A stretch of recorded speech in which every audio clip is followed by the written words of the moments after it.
Welcome everybody to Morning Magazine for this July 15th, 2020. I have your host James J. Malouf here. And today we are joined by Mayor Shane Blaser. Good morning, Mayor. Good morning, James. Nice to be here. We also want to say hello to Kevin and our friends over at Wisconsin Rapids Community Media. Thanks a lot for joining us, guys. Mayor, just to start off, I want to ask how you're doing personally. I'm doing well. Thanks for asking. Every day is a challenge, but I enjoy that challenge. Yeah, I think that's one of those things that a lot of us are feeling right now, where we're kind of at the point in this thing where we're just bring it on. You know, what's today? What is going to happen today? What are we dealing with today? I've been talking about this morning with people at work that before I even woke up, I had a text message from a friend asking if City of Wisconsin Rapids would pass a mask ordinance. I had a Facebook message from another friend asking and hoping that we don't pass a mask ordinance. So I had contrary opinions even before I woke up this morning on the mask ordinance in Wisconsin Rapids. It's one of those things, and if I could ask if you could just hug the mic a little bit there, thank you. We're in the studio, we're in the production studio, and that mic just isn't as hot as the other ones. I appreciate that, Mayor. That has got to be one of those things for you, regardless of your personal beliefs, of where you feel about any of these issues, any issue that comes to your table. It's got to be one of those balancing acts you've got to do, I imagine. It doesn't really come naturally. It's something it's going to take a little time, take some work to do to be able to handle that balance. It does, and it's hard because you don't want always interjecting your own opinion into it, but I'm amazed at how evenly split things usually become, no matter what the topic is, and it is tough. Yeah, and kind of like piggybacking off of that, you've been in office for a little while now, but you are transitioning to a new position like this and something you haven't done before will be difficult for all of us, and us. We've all been in that situation before, starting a new job, that kind of thing. Not many of us have to start a new job during a pandemic. There's a whole different ballgame. How have you been adapting? How has it been going for you with that? Well, it's been going good. My concern is the employees and people coming to City Hall. We're working on getting plexiglass windows installed on counters and getting some of those things to make the public and the employees to feel comfortable. And so it's kind of tackling those challenges every day. Getting to speak with a lot of different organizations and a lot of our nonprofits around here and everything, one of the things that everybody actually does start off with that kind of statement right there. And just looking at a situation like yourself, where you've got so much on your plate, and giving us a prime example right there of turning on your phone or your social media and seeing just your email blown up and that kind of thing. I'm sure much more than months before, a year before this time. When it comes to all of that, one of the things that feels like, I don't know if helpful is the right word, but seems helpful, is that, well, that's our starting point, health and safety. No matter what we're trying to do, no matter what the topic is, we start there and it ends there. That's got to be a little bit of a helpful kind of thing, I would think, is, okay, well, we've got our starters set, right? It is, but then, what's healthy and safety really becomes dependent on how that person feels, Some people are less concerned than others, and where's that a level that's good for everybody? And that's where I think the fight is trying to find that, not being too intrusive, but being cautious enough.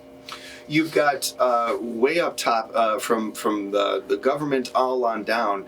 We have nobody's really on the same page. And everybody is kind of getting different information as far as, because every county, every state, every city is dealing with this situation differently and having different numbers.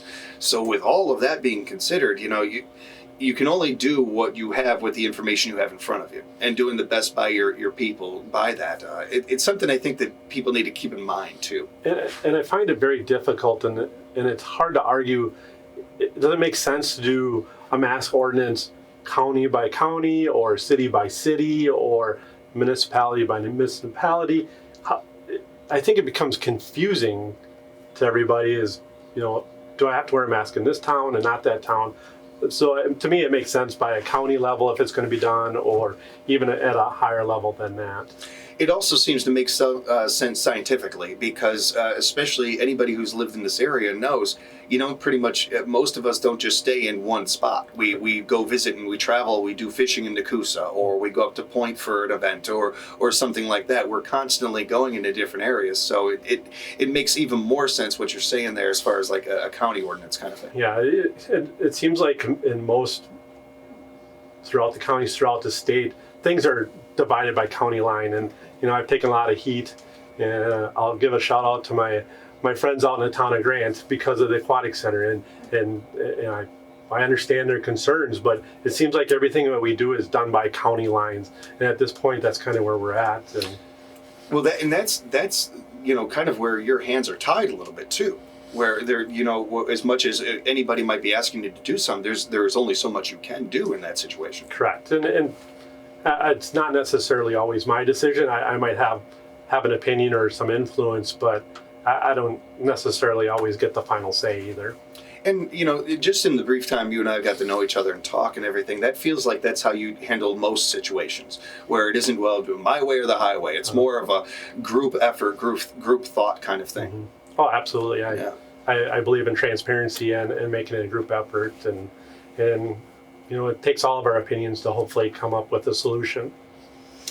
When it comes to that, are you kind of taking feedback from community members? Oh yeah, I like I see, whether it be my personal Facebook accounts or through email at work or personal email, or I talk to people all day on the phone, or they stop by. I think it's important to listen to all that feedback, and especially from the experts in the field, or whether it be city staff members and those people, that I think it's very important that we listen to that. When it comes to some fun things for us to talk about, because I always like to, whether any of our representatives or politicians or anybody we have come in and try to give you guys something fun to talk about, because you guys have enough people asking you the hard-hitting questions, all that stuff and everything. We certainly try to keep people informed here and ask the questions that need to be asked, but I also try to give you guys a chance to have some fun here. We have two really fun things to talk about, and first off, I want to start off with the Wisconsin Rapids Recreation Center. The Aquatic Center is beautiful. First off, I've just walked around there. I haven't even got to experience anything, but just walking around there, even it's a nice experience. Let alone once you get the chance to experience any of these cool things there. First, how good does it feel to have that up and running? And then I want to ask if you've second part of it, have you gotten a chance to experience, try anything over there, the pickleball court or anything like that? Well, the pickleball courts have not been painted yet, so that's coming. I've been to the aquatic center. They've hit capacity on a few days. The lines haven't been too bad, but it's been a lot of fun. It's a community asset. I can't say I've always spoken in favor of it. However, it is an asset that we have here, and we need to do everything that we can to make it successful. And it will be great for bringing events to the community, and they'll have that facility to use during the summer months, where people can take their families there then. Yeah. You mentioned there that you weren't always in favor of it when it was first proposed and everything, I imagine is what you're referring to. It reminds me, and I thought about this when we first were going to talk and everything, of a college coach taking over a team, and he hasn't gotten to recruit his players yet. Mm-hmm. He has got a bunch of kids who go by a different system and all that and everything. And he's still got to work with these kids and make it work, and and find something to happen here. You're in a similar situation with that, where as any mayor or any politician taking over for another office and everything, you're dealing with the other, staff and their cabinet and how they handled things. Have you found that certainly places where you want to tinker, where you want to make things work, but things that you were kind of pleasantly surprised by, like that, oh, okay, well, maybe this, this does give me a different perspective on it, or I can see why this is valuable?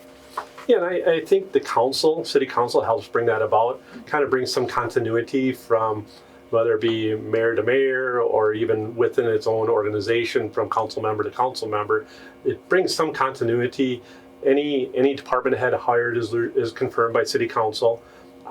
So there's kind of some oversight there from mayor to mayor, council to council. And we have an amazing staff, and they work hard, and the last couple of weeks, even with the aquatic center, seeing the amount of hours and time that they've put into that facility to make sure it's successful. Yeah, I think we're set up pretty good, and it's been a team that's been put together by a number of mayors, and my plan is to keep that going and keep it going strong. And hopefully, as I get opportunities to replace some people, I can add to that team. When it comes to looking at the big picture here, what are some of the main things that you would like to accomplish in your tenure? Well, since my campaign, it's been about financial responsibility. We have to manage our debt. We have quite a bit of debts, and it's been project-based debt, which we have some assets that came out of that. But I think we need to now take a step back and make sure that we're able to fund them, and also make sure that we are able to maintain them. Because with all these new projects come new maintenance, and that maintenance also has a price tag to it. And so that my goal is to continue to maintain what we have and be financially responsible in the process, and be open and transparent with the community. You come from a great wheelhouse too when it comes to that. Your background is really designed for helping that kind of thing as far as budget and keeping things, the checks and balances in check. That's ultimately, hopefully, the goal. Yeah. When you look at things, does it seem like a daunting task to you? Does it seem like this is something that it's going to take me more than one tenure to do, or it's? Well, I've been saying lately, because we refer this as to an elephant, and you can only eat an elephant one bite at a time. So here we are, just taking one bite at a time, and eventually we'll get through it. I can't think of a better perspective to have when it comes to almost any situation in life, but especially that one. Having some patience and also seeing the big picture really can give a lot of perspective to you in whatever you're currently doing. And again, we're speaking with Mayor Shane Blaser, and we have our friends from Wisconsin Rapids Community Media with us. So we were talking about the rec center. Is there anything that you're looking forward to getting a chance to check out over there? That once everything's up and running and the pickleball courts are painted and all that? Yeah, I actually enjoy going over there as often as I can to see everybody having a good time, and making sure the staff is taken care of, and it's been a lot of fun. And it's been a lot of fun. When you walk in admissions and you look out the window, it's amazing when we're full and you look at 400 people in there, and it doesn't even look close to being full. Yeah. Because we have a capacity of over 800 people, and so that'll be neat to see eventually when we can hit our full capacity. But I'm amazed at how small 400 people look in that facility because of the size and the setup. We're so used to that big crowd, of that kind of thing. So seeing these crowds there or at other places, it is interesting. I noticed with the Rafter games, very similar thing. But still people having fun, even with that. Like with the Rafters games, still loud as can be. We still got a home field advantage and everything, even with the limited crowd sizes. When it comes to something like that, like what the Northwoods League is pulling off right now, the fact that we were able to open the aquatic center, those sorts of things, these victories, there are no little victories in this pandemic. These are big victories and things that I feel like we could all take a little pride in. It's got to feel good from your position too, I imagine. It is, and it's been helpful. The Wood County Health Department, anytime that we have anything or we want to do events and those type of things, we make sure we contact them and include them, because with their assistance, we're able to pull off some of these larger events like the Rafters and the Aquatic Center based on their recommendations. I can't imagine, just on at any given basis how it would be, but during this time, say you have an idea, you really have like $1 billion idea, you think this is great, it's going to be really great for the city, but then you've got to go through all these different organizations to make sure that we can pull this off, even that you can do it. It's got to be quite a few different people that you have to talk to make that happen. Yep, and you just got to start with that one and just keep going and check him off the list, because I think, for all of us to feel comfortable going to these events and taking part in so many things, we have to feel comfortable. And I think checking off those checks on that checklist helps alleviate that, but it does not eliminate any, because we're all there at our own risk anyways. True. Correct me if I'm getting this wrong. You were the clerk of courts for an amount of time, right? I was the Wisconsin Rapids city clerk. City clerk, thank you. I knew I had that wrong. It started right away with being able to correct me. I knew I had that wrong. Now, one of the things that I thought about when you were running is that, well, that's a really unique spot to come from for this job. Have you found some tie-ins from the old job to this one? Well, if I recall correctly, I'm not the first. There have been other clerks that have been mayors throughout the history, so can't take that as a first. I think just working with the public and people and city staff, that really help me bridge that gap, making that transition. It's got to go a long way, especially having some connections already, just knowing some people. A smaller area kind of gives you that little bed there. That's helpful. It can have two sides to it. Absolutely. It can definitely, as I'm saying it, I'm thinking, well, it can have two sides to it, I'm sure. But even with the quote unquote negative side of it or whatever, one of the things I appreciate about you and your cabinet here, your staff, and what you guys are doing is you're open to listening. You're not closing any one voice out or anything like that. People that maybe you haven't agreed with in the past, you're still taking their phone calls, answering their emails. Goes a long way. I think we can all appreciate that. Absolutely. I think it's important.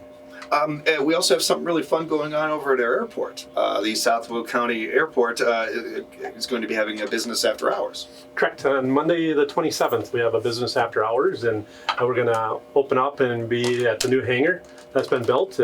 Thanks to many people around the state that helped make that happen with other representatives and the airport and the work they've done out there to get this hangar open, and it will be a great asset, and they'll have a lot of rental space in there to house some of the big planes coming in, and looking forward to it.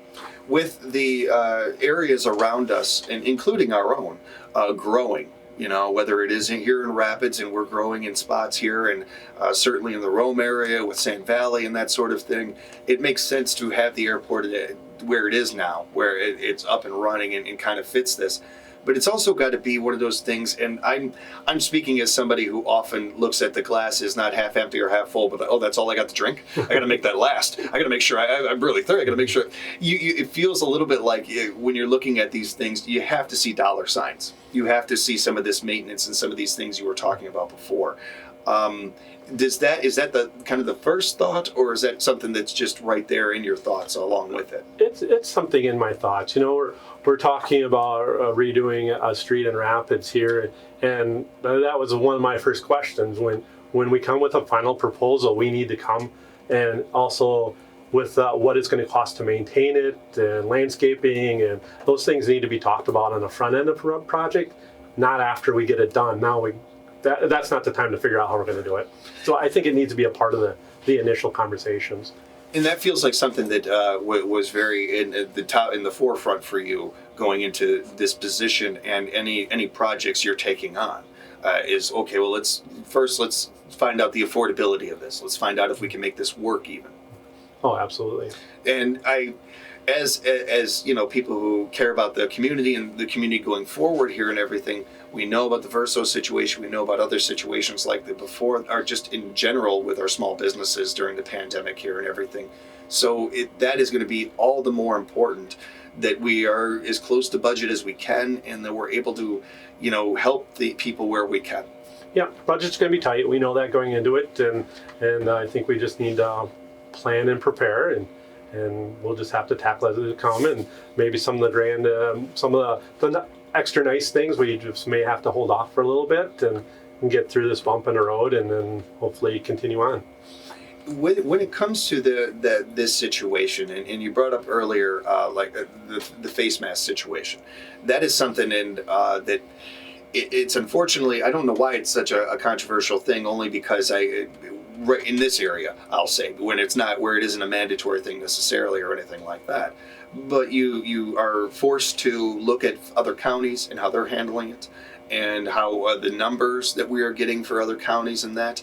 Are you finding yourself talking with other mayors and other county board members of other counties and that to get intake on information on how they're doing and how they're handling stuff? Absolutely, and I think just even lately in the news, Portage County having those discussions, Wausau, so all these discussions are taking place. But I think it's very important that we look at regions, counties, state level instead of community by community. No one thing works for this disease. No one, in general, we if there's one thing we do know about it, we know that the science is still figuring a lot of things out. We're still getting data because we're in the middle of this, and that's going to be there. And I know it can be frustrating for a lot of people because, well, it said this one day and it said that the other day. Mm-hmm. Well, I remember growing up that they said eggs were bad for you for a while there, and then like a month later, eggs were good for you. That's science. It's the way it works sometimes, but it's still the best we've got. It is a lot better than just, just kind of giving it a shot and say, oh, I'll just give this a try. We got to trust a lot of this stuff in the people that we have put in place to make these decisions. And in part in that, it also has to weigh on you to trying to do the right thing, by the economic balance and the people balance. Yeah, I don't know, you kind of go into this job knowing that you're never always going to do the right thing. Well, but everybody's opinion is different. So you just have to kind of go with your gut and kind of feel what you hope is the right thing, and listening to the people that have that knowledge. But you're never on the right side of the coin. That's a great soundbite for every mayor that comes after you. That really is. It took me years to learn that in radio. I started out in radio, and I thought I could please everybody, and I could make everybody happy. And I was frustrated that I couldn't do that until you realized there's nothing you can really do. We couldn't get 100% of the vote for Babe Ruth to get into the Hall of Fame. I mean, it's right. That's our country. That's how we are. I embrace that. I actually like that about our country. Yeah, I think having those diverse opinions, and it makes it interesting. We don't always want to all agree on everything. Otherwise, what's the point in that?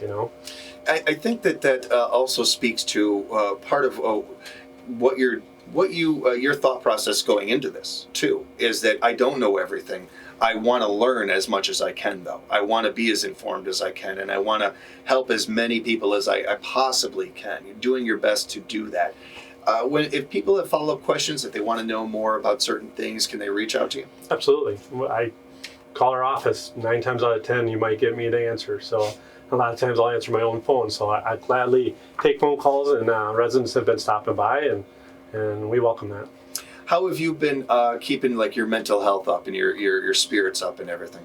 Fall's around the corner. I'll be able to get in the woods. Yeah, is that what you're looking forward to? Looking forward to hunting. So yeah, that's my mental break. And just kind of looking ahead. Keeping your eye on the finish line there. It's coming. I love it. That's great. Is there anything you wanted to touch on before we let you go, man? I think we covered it pretty good this. Okay, we want to remind people too about that business after hours over at the Southwood County Airport. That's going to be a really fun event and a chance for people to kind of check out that hangar and everything. When is that again? It's a Monday in July 27th, and it's from, I believe, 4 to 6. And it's a multi-million-dollar hangar, and it's really going to be a nice asset. Really will. And again, if people want to find out more about some of the things we're talking about, go to the city's website, wirapids.com, and encourage you to check out the video on our friends from Wisconsin Rapids Community Media's website and their YouTube page and follow them along on Facebook. And Mayor, always good talking with you. Really do appreciate the time. I appreciate it. Thank you, James. And we'll talk again real soon. And stay safe and strong out there. You too. Again, a big thank you to Wisconsin Rapids Mayor Shane Blaser for joining us, and Kevin, our friends over at Wisconsin Rapids Community Media, for being in on this first segment of Morning Magazine. We'll be back with more right here on AM 1320 WFHR.